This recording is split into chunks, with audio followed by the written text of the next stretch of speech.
I see it. Okay.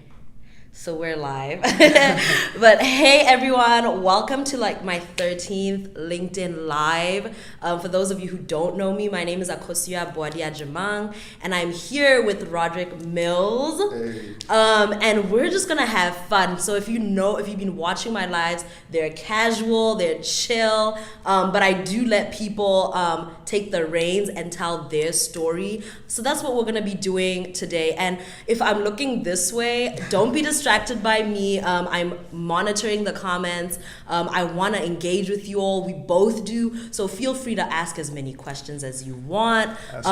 Exactly. Like engage with Roderick while he's here, and feel free to connect with him. So I put his whole name in the caption. So you should be able to connect with him. And then after this live, I'll go ahead and tag him in the post. But without further ado, so we are live, but without further ado, go ahead and just introduce yourself, tell us who you are, and then we'll go from there. All right, so my name is Roderick Mills Jr. From Cincinnati, Ohio, a recent graduate of Miami University last year. I majored in finance, and as well as playing 4 years on the men's basketball team here. I was able to have the opportunity to continue playing professionally and played overseas last year. So I had my first rookie year, and going to continue playing. But definitely just grateful to be home, be back, and connect. Yes. Okay. So I'm really excited to have you. Like, I know you said you're an alum, but like even just like through my years, I would see you and like I would just be like, oh, okay, and like because you're like double my height, so even that was just intimidating. But I'm so happy to just like be talking to you and connecting and things like that. So you did mention you were a collegiate basketball player here at Miami University. Can you just share a little bit about your experience on the basketball team while in college and how you balanced that, managing your time, and just like any words of encouragement or advice to other student athletes watching? Right. So, I took a couple of visits, had a good amount of offers, and then chose Miami. Really fell in love with the vibe of the campus. I think if anyone's been here before, you can attest to how beautiful it is and how just that feel it just gives you is kind of indescribable. But right.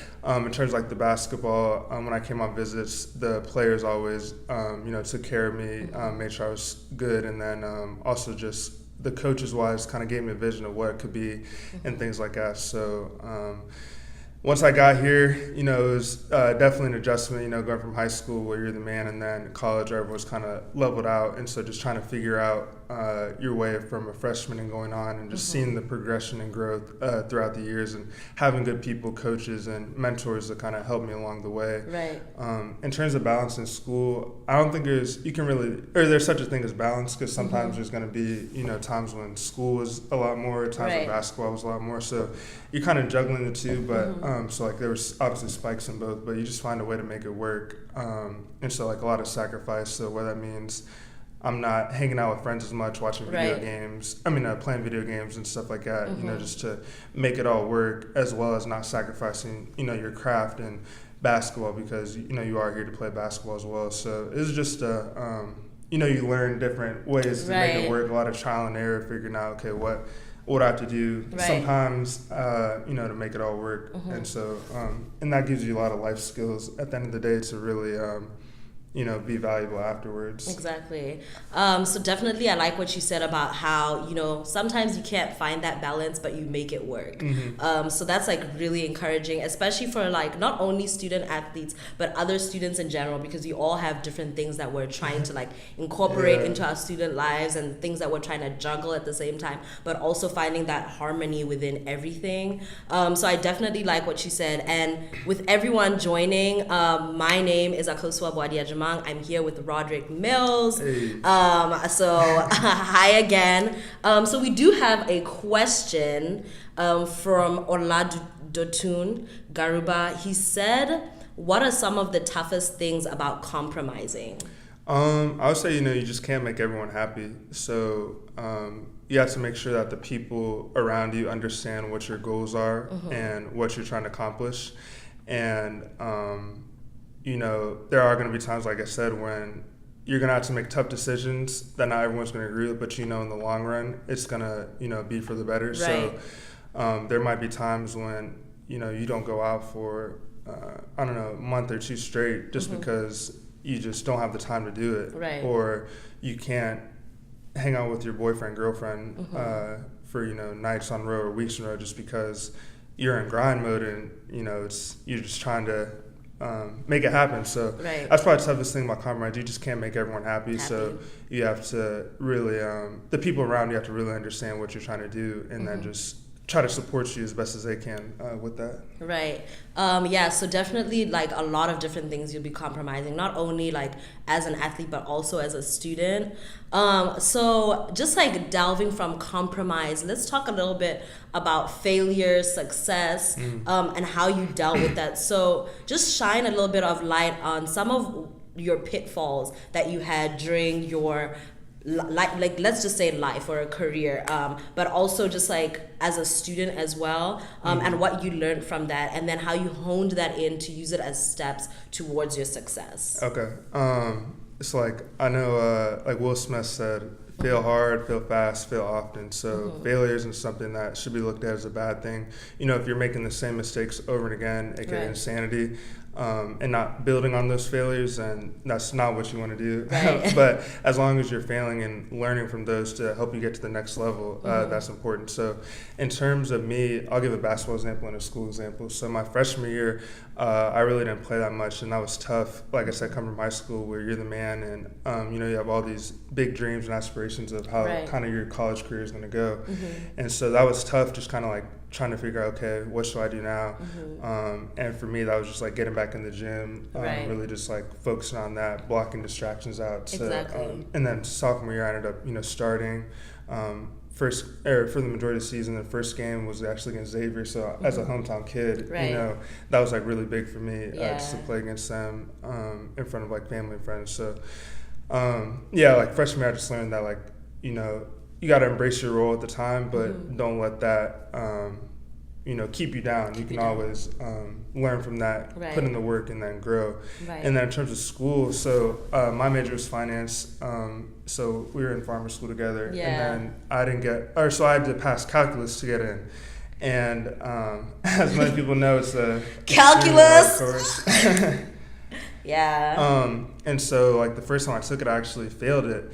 And, that was tough. That's probably the first class I've ever failed. And I was really set on getting into farmers. So my mentor in here, we figured out a way to, a different class for me to take. And she was just up front me like, hey, like, this is your last chance to get in. If you don't pass it, you're just going to have to figure out another major, another course. And I came here to do business. I didn't know what type of business, but I knew I wanted to get in here into farmers. And so that semester that I took it, it was just totally locked in, doing everything that I could to make sure that I passed it. And so in that, it taught me that if you really want to do something, if you put your mind to it, you can do it, because if you want it bad enough, you'll find ways to make it work. So my nose just got stronger with telling people I can't do stuff, or I just started budgeting my time better because I knew that like I needed to do this to get in. It was like a do or die situation. So when your back's against the wall, you kind of figure out, okay, what you're made of. So that kind of showed me from a mental aspect, like, okay, like I know I can do these tough things when I have to, so why not just do this from the beginning?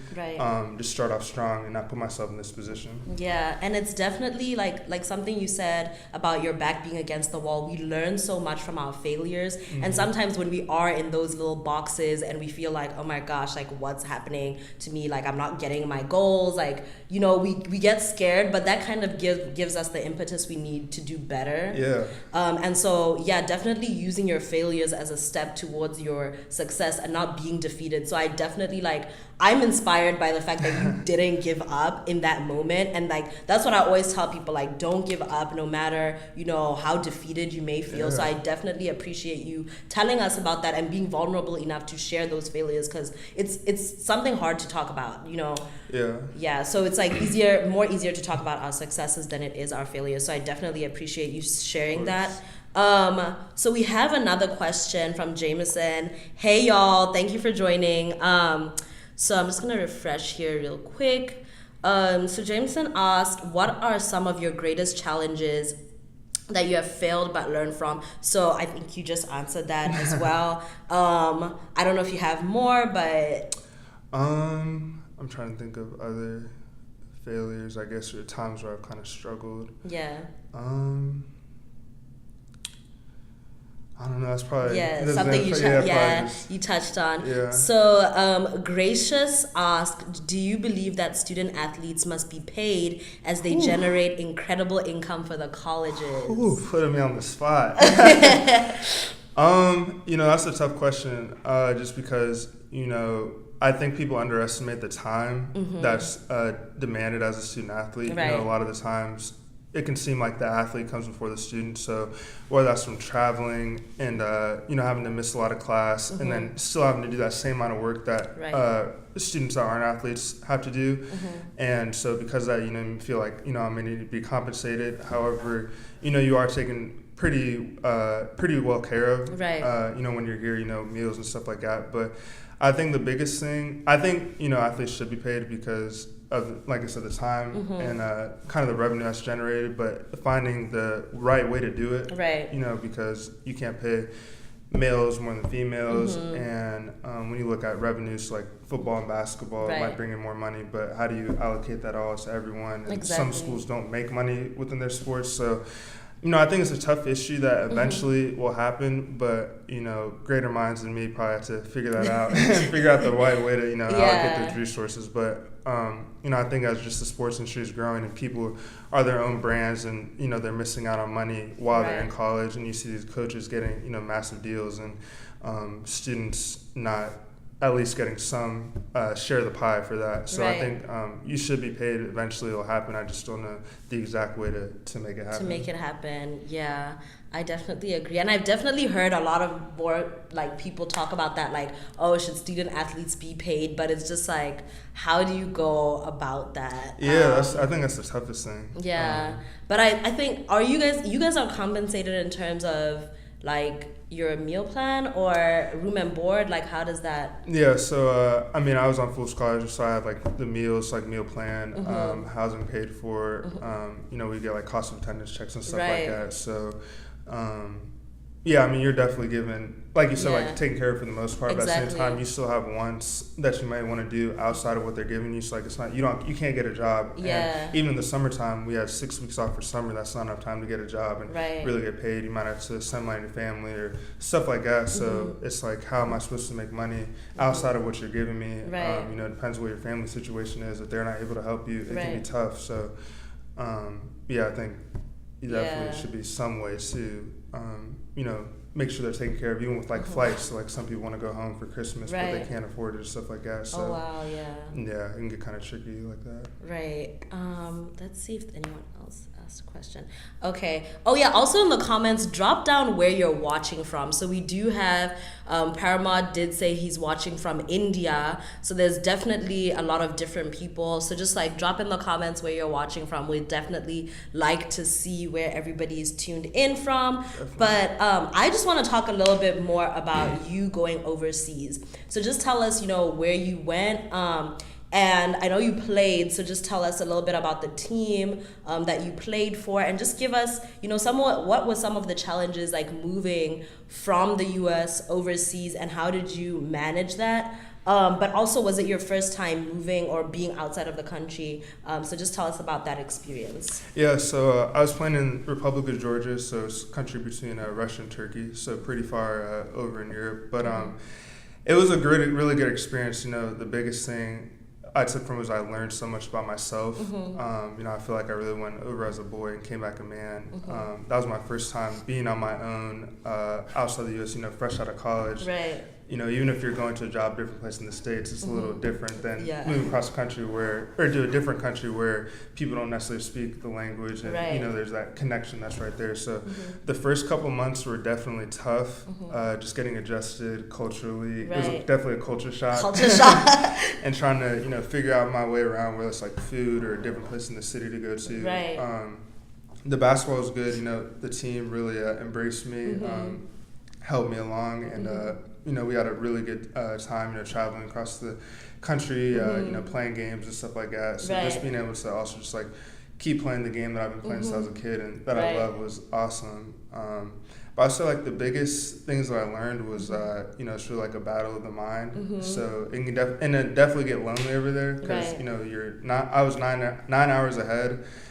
So like talking to people, trying to figure that out was kind of tough. And then just not really, I guess having like a lot of people to connect to that you can relate to, and not having family and friends around was tough when you're missing holidays and stuff like that. But overall it was a great experience. Just diving into the culture, trying different foods, just like trying to expand my perspective about things. And I really gained perspective about a lot of things. Being grateful for a lot of things you have back here versus being over there and my situation. So just shine some light on how did you connect with people? So you talked about, you had different cultures, you didn't speak the language. So what ways did you find to connect with people, whether it was, your teammates or other people that you met in the city? How did you find ways to find that connection or build that connection because you didn't like share similarities in like language or culture? I think it just comes down to being open. I feel like a lot of times Americans may go over to different countries and just be like, okay, I'm just going to be like stick to the American way. But I think when you're open, you get the best experience. So there's just being curious, like asking them questions about type of their culture, and as well as being a black person. That's some of their first time seeing black people. So you get a lot of stares and stuff like that. But honestly, I think they're just curious too because they're learning a lot about us and our culture from social media, TV. So they don't really know like the actual thing until you tell them. So I think just being open and not afraid to try different things. And I think in the end you're like, wow, like I'm glad I kind of took a risk and did that kind of like a leap of faith because now I'm back home and I'm like, I can take something from them, they take something from me. It's like it's mutual when we grow together at the end of the day. Right, that's like really important, especially like finding other ways to like connect with people when you don't share those like similarities is definitely important. But I like that you mentioned like being open-minded as well and being comfortable with that. Did you find that you were in a position where you had to like become comfortable with the uncomfortable or things like that? Being over there was probably one of the hardest things, like I said before, and it's uncomfortable, just the living environment, trying to figure out your way in that. And so in terms of that, like isolation, kind of trying to thrive in isolation and like figuring out who you are as a person, and then just staying true to you. So I would say like only you can be the best version of you. So don't try to be anyone else. And so once for me, I became like, I was kind of still, I was able to think about different things in my life, confront certain insecurities I might have had in the past, I might have limited me before, having a vision for where I wanted my life to go. I was kind of uncomfortable at first, but as I started, tapping into new levels, being more self-aware of myself and what was going on around me, what I wanted to create, I started becoming more comfortable. So you just, you start to learn that like, okay, wow, like, I can thrive in this situation too. Like it doesn't matter where you throw me in, I'm gonna find a way to figure it out, type of thing. So that's good. And so like it's definitely weird at first, just going through that whole process. But at the end, like you start to become, like you said, comfortable with the uncomfortable. Things like that. That's incredible. So people are saying that they're watching. One Gracious is watching from LA. So hi to you. Thank you for joining. Hey.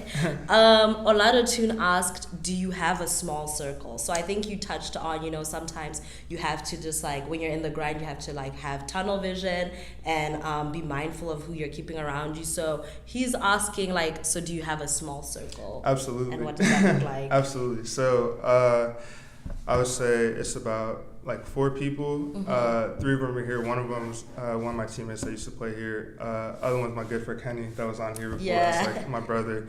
And then a guy named Kyle, and then 2 guys from back home. But like we kind of bonded here. We had a little group called FSB's Finest. Oh, okay. I used to see all those pictures.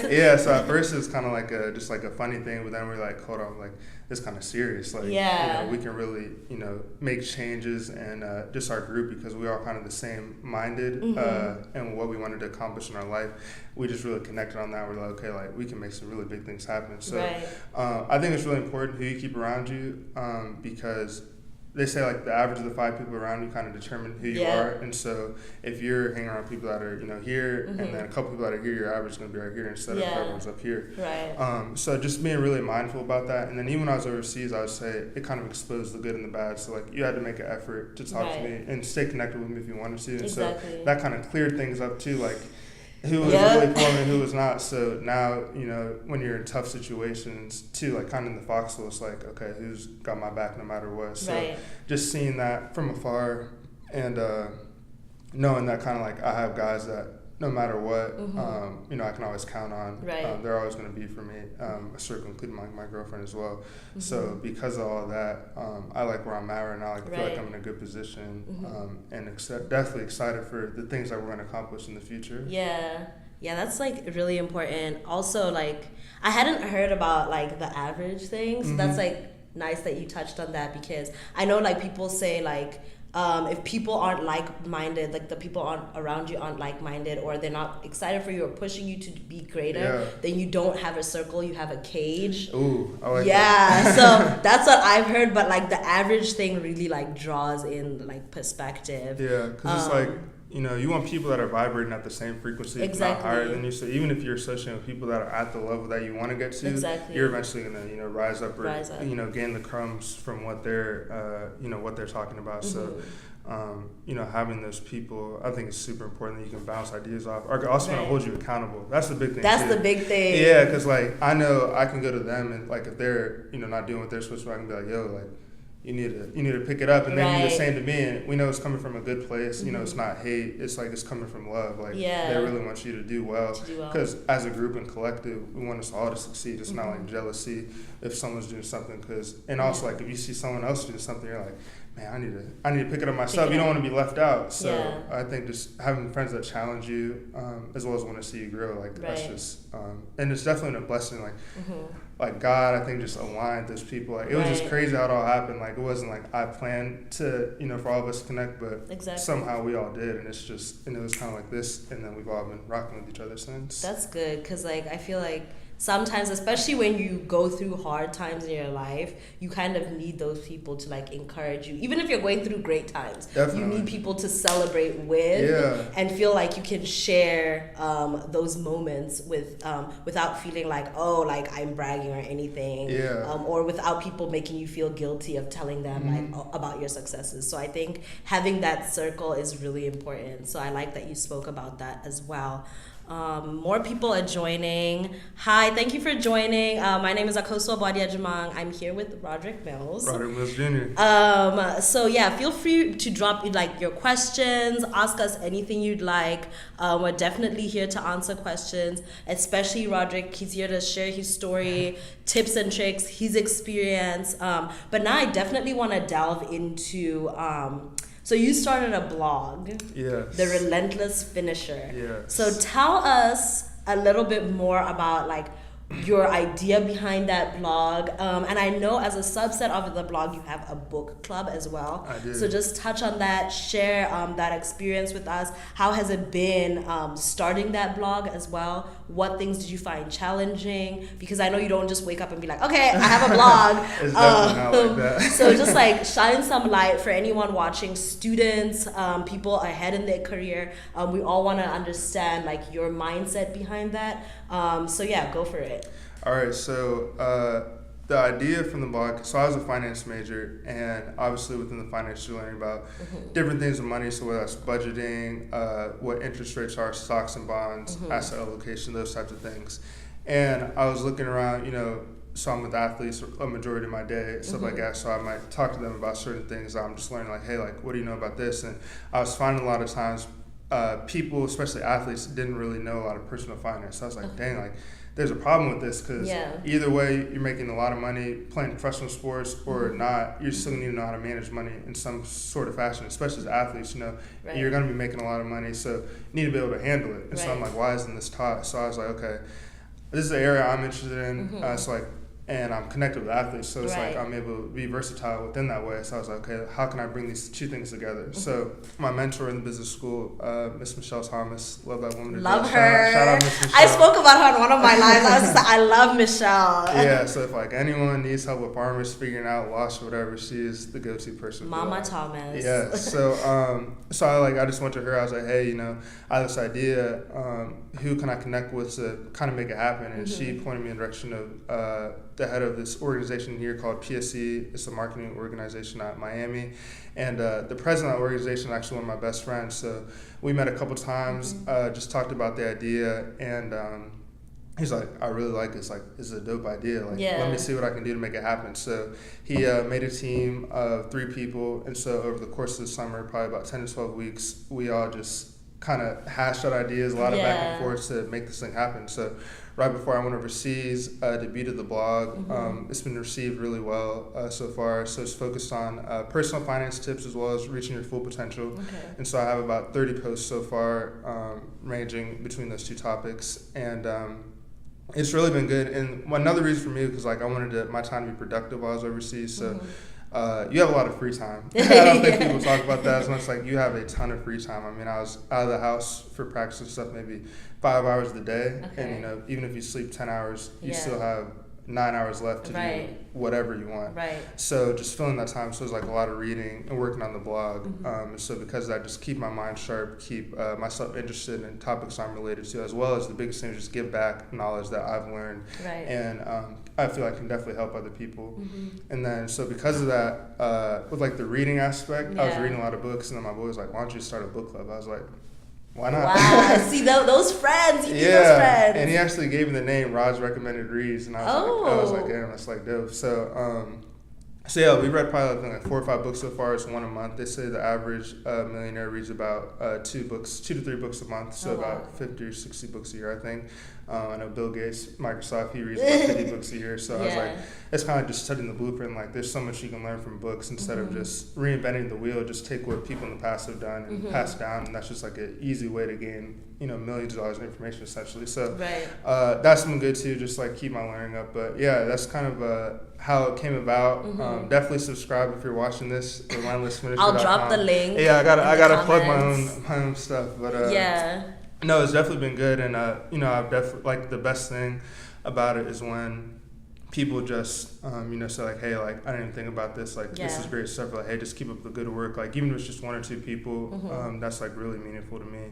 And so it's definitely a lot of work, probably about like maybe like 7 or 8 hours of work that goes into each post, you know, from writing it, getting it edited, doing the social media stuff, getting the posts together, finding pictures, like all that stuff. So it's definitely a process. It's not just like you said, like you just, I mean, even like with this, like I came in and you were setting things up, but it's not just like, hey, let's just hop on. You know, it's levels to do it. So just learning that process has been good as well. And also having appreciated for work of people that really have like a big following, so I couldn't even imagine how much work is involved for that. I feel like a lot of work goes into like building your brand or building your craft, and people don't understand that. So when you're watching from like afar, you're just like, oh, they just like woke up and things happen. Like, it does take the work, and you know, it's one thing to romanticize your dreams, but then it's another thing to like put in the work to make those come true. So I definitely like how you like explained your process and spoke about the hours that go into all of these things. You know, you see people with blog posts and you think, oh, they just woke up this morning and wrote a blog post. Like, no, like you said, it takes a couple of hours, you know, 8 hours editing, writing, you know, all of that stuff. So it's really important, and thank you so much for sharing that process with all of us. Like, because I would have probably just, I don't have a blog, so I probably would have just read like, oh, okay, like, snap your fingers and it happens. So and that's kind of what I thought at first too. I thought, and like the first couple of weeks were kind of rough, like, just trying to like figure everything out. But now I've kind of got like a routine going where I like I do it just to make sure it gets done, and also have people that like help me edit it as well to like make sure it's coming out as best as possible. Right, and like you, okay, so when you started talking about it, you mentioned how you had had this idea, you spoke to your mentor about it, and then your mentor connected you with somebody else who you voiced your idea and they supported you. So just talk a little bit about like the importance of mentors, but also having like a board of directors, people you can voice your ideas to, and they can help you bring that to life. So share about a little bit about that experience. Yeah, I think mentorship is important because you obviously have a level you want to get to, and there's people that have already accomplished probably what you're trying to get to. So if you can glean insights from them, then kind of, I think the biggest thing is helping you avoid mistakes that might take you long to recover from. And so having that person is important. But I think networking and building that team around you is really important in life in general. So even like from a person's perspective, you might have like a tax person, a lawyer,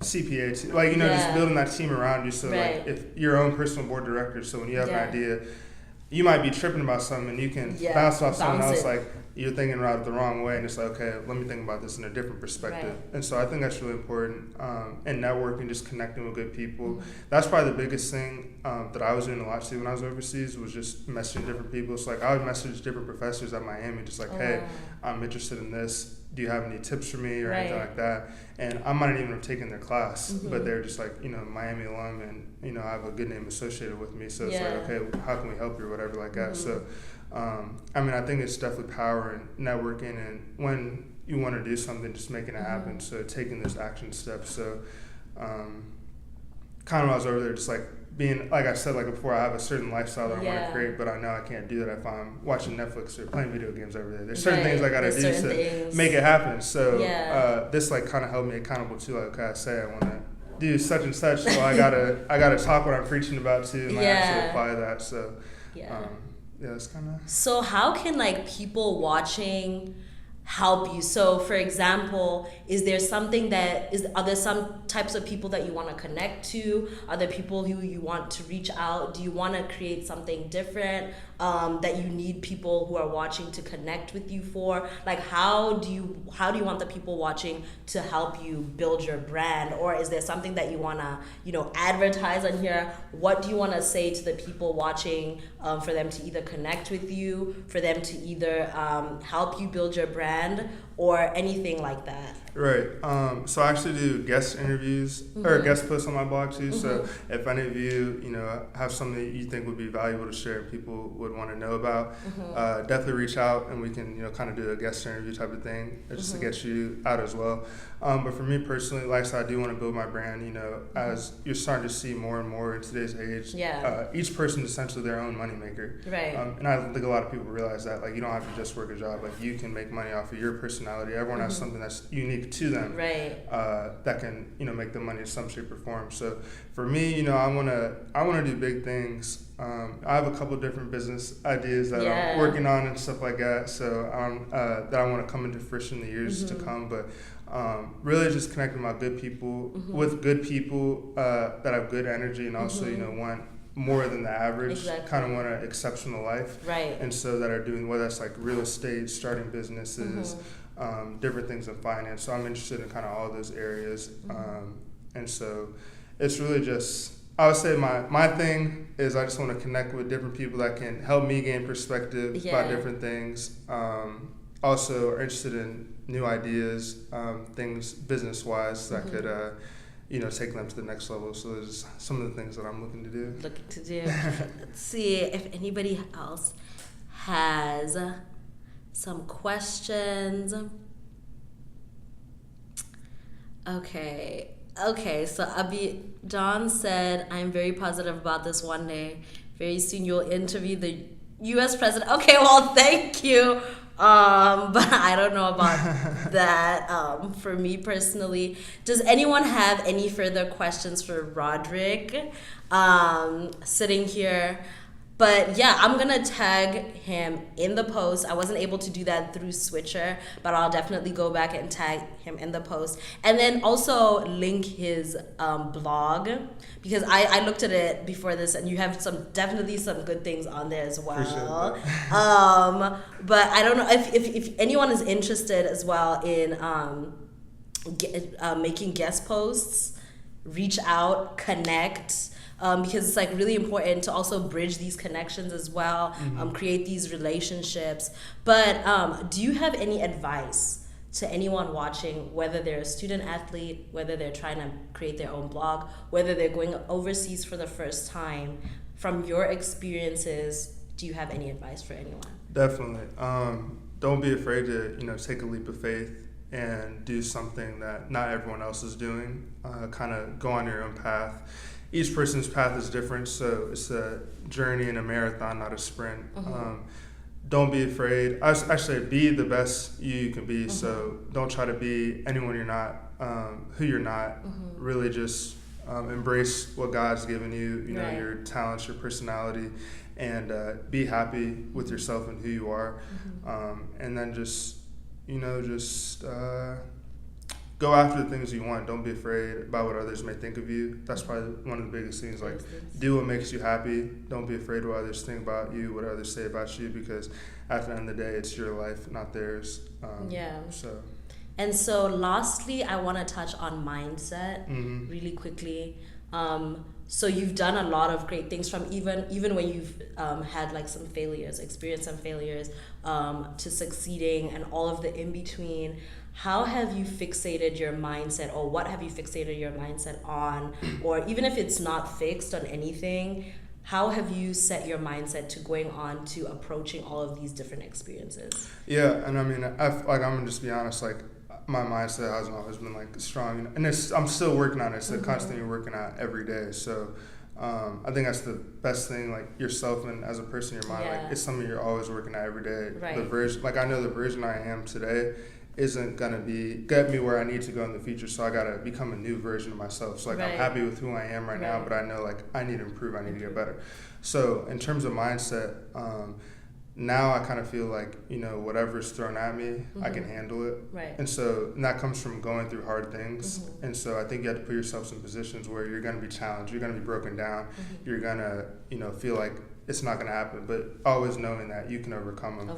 And so just what you tell yourself is really important. The mind is a battlefield. The biggest battle is always going to be, between your ears. So you have to be really conscious about what you're putting into your mind, what you're watching, what you're reading, who you're listening to, and what you're telling yourself too. So if you're telling yourself negative things every day, you can't do this, you can't do that, of course you're not going to be able to do it. But if you start taking the steps, okay, like I can do this, like I'm not going to be fearful about this, I'm going to put myself in a comfortable situation, overcome it. And then once you start doing those things, you start building up your confidence, you start, doing more things and making more impact, and you start to be a light, and people really start taking notice. Like, as soon as it's like, whoa, like, where did this guy come from? Like, what's he doing now?